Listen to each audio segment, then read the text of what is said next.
All right, Tuesday morning, it's a new month. That's right, we're kicking off February today. January is in the books. Thank you. Markets got hit last month. As we know, S&Ps were down over 5%, weakest month we've seen since March of 2020. But I guess as a trader, certainly here at Nadex, what's most exciting is volatility is back. That's right, over the past couple of weeks, we've seen these markets take some wild swings, and it doesn't feel like that's going to end anytime soon, as there's a lot on the horizon still.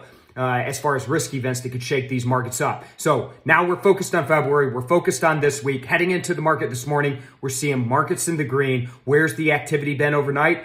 Back in FX world, the dollar's getting hit. That's right. We're seeing dollar weakness after about a 2-week period of just some serious dollar strength on the back of this news of rising rates. So we're seeing dollar weakness this morning, seeing strength in the euro, strength in the pound most notably.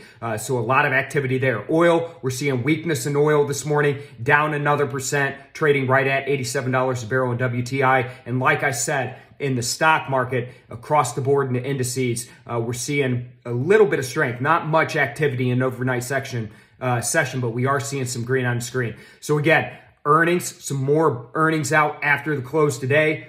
We've got earnings the rest of the week. Friday is the big December jobs report. Again, a lot of risk events on the horizon here that could continue to add some volatility to these markets and give you an opportunity to trade. All right, folks, let's get in there. Let's trade some price action. I'll see you folks again tomorrow.